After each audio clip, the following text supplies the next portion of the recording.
Hey, hey, it's your girl Lauren Messiah here, and today we have another fashion question. The question is, how did we end up with the beauty standard that makes most of us feel like crap about ourselves? Woof! Excellent question. And this is a topic that I went so deep down the rabbit hole about a year ago, year and change ago, because I was creating what was supposed to be a quick workshop for personal stylists. So for those of you who are not familiar with my work, I've been a personal stylist for over 16 years, and I'm also an educator and coach to other personal stylists. I help them build their businesses, I help them better serve their clients.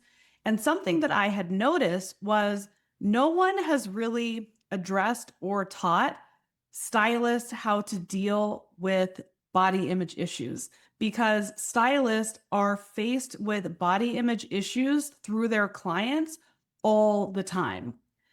Even if you think someone has a perfect body, I guarantee you they've got some sort of body image issue. They're too big, they're too small, they're too tall, they're too short, they're too old, their arms are weird, their legs are this, their feet are too big. Like everybody has some sort of body image issue. I've worked with thousands of clients. I have yet to come across a person that's like, I'm a 10 from top to bottom, no issues here. And wearing clothes brings out those issues even more. One of the reasons why these issues are brought out is because we are fed images of models and celebrities, and they're showing us how clothes are supposed to be. And when we don't see ourselves the way that the clothes are presented to us, it's a spiral. The number on the tag is a spiral. There's a lot of things there. So, anyhow, I set out to just teach a simple workshop. But once I got into the research, I ended up making a full blown certification program for personal stylists. To my surprise, non stylists also joined the program. The program is called OK Body. OK Body. And the non stylists were like, this has been so transformational that it's insane.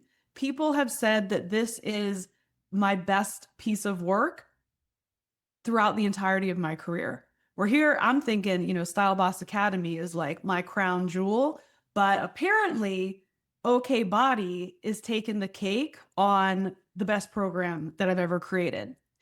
So when I was doing the research for OK Body, I started going deep into beauty standards, body image in the media, in the fashion industry, culturally, and there's so much there.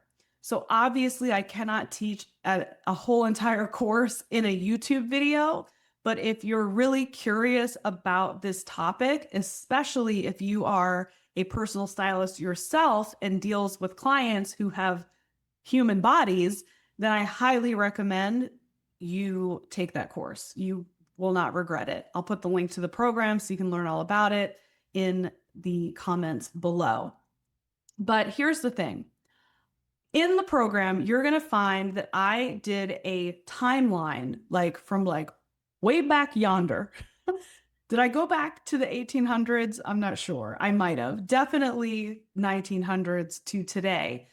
Going through the various body standards, of beauty throughout the years. And it's really crazy how the standards have changed, and there's so many different elements at play, none of them pure, by the way, like none of them pure. They're all about like marketing and selling things, and though who's famous, like fashions, there's so many things at play that are shaping this standard.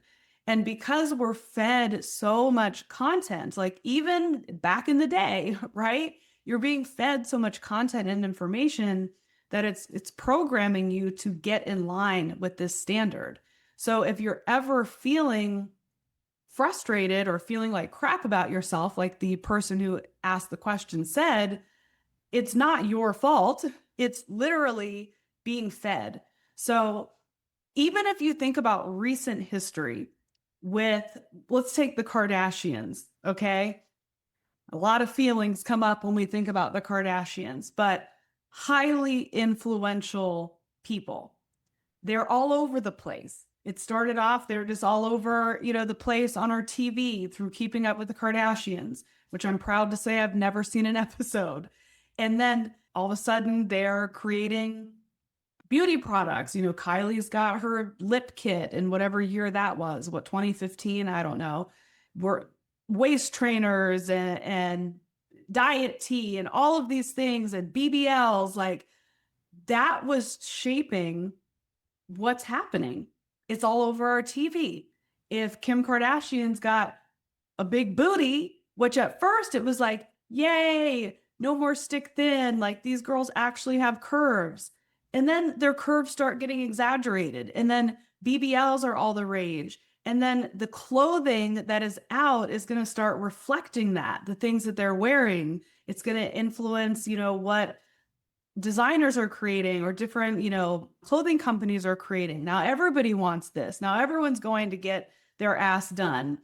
And just keeping up with the Kardashians, once that was decided, we're not doing that anymore. We're deflating the butt. We're getting on Ozempic. Now, all of a sudden, the heroin chic look from the 90s that we were so desperate to get away from, now that's coming back. Now, the rise on the jeans is getting lower. So all of us that were like hiding on a high rise, they're going lower because people are getting thinner and everyone's on Ozempic. So like there's all of these shifts that are happening. Like it's no surprise, like the drugs that GLP-1s, and I'm not claiming to be an expert at any of this stuff, but all this medication existed. It existed for diabetics.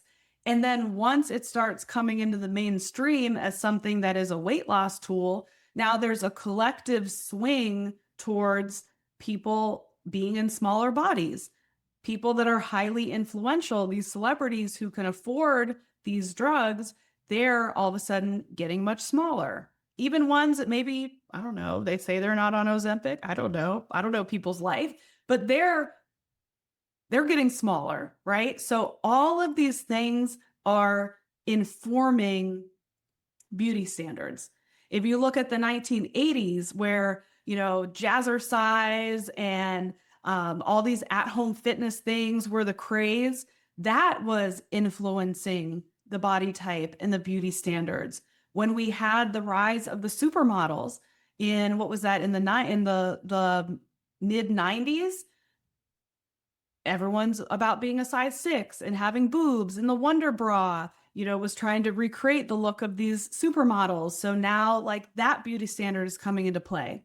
So there's a lot more to it. I'm really trying to like paraphrase a lot of research that I did for the OK Body program.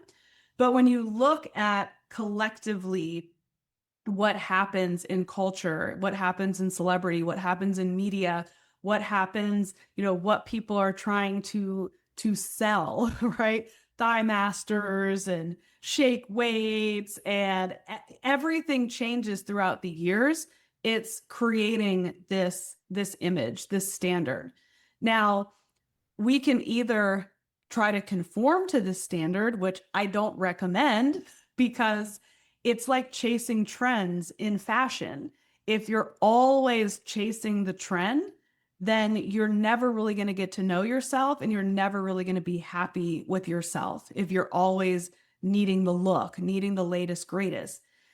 It takes more work internally. It takes more work spiritually to be okay with yourself and be accepting of your own style. So bringing it back to style, for me, when you're always seeing things like in this period of my life, being now 10 months postpartum, the cloud is lifting. At least I think it is. But in the beginning, you're scrolling through TikTok, you're looking on Instagram, you're seeing all of these influences of like what's in, what's the look. We got to wear barrel jeans and we got to wear chocolate brown, although I am loving the chocolate brown, but I'm mixing it with yellow. But you're seeing all these things. It's like, well, is that the look that I need? to look chic, to look polished, to look mature because I'm a mom now. But when you go back to getting to know yourself, you're like, wait, I feel the most me and alive when like I'm a little like when things are a little off, when things are, we got Minnie Mouse, we've got Mew Mew and Minnie Mouse combined, like things that I'm like, oh, that's me. Getting to know like the core of like who you are versus what the world is telling you to be. So to get to that space on a clothing level is hard enough, but on a body and like a beauty standard, because beauty standard isn't just body, it's hair, it's the lips, it's the lashes, it's the shape of the brow, like everything has this collective swing.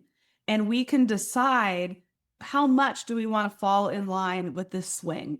And that's the balance. And I think that's why it's helpful to tap into professionals as well, professionals that actually can get to know you as a person.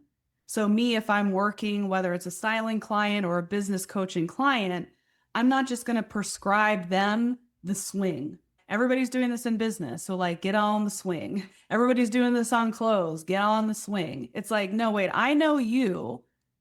So, let's all move in the same direction. You know, if you've still, I mean, they're probably coming back in style, but remember when we did little sperm eyebrows?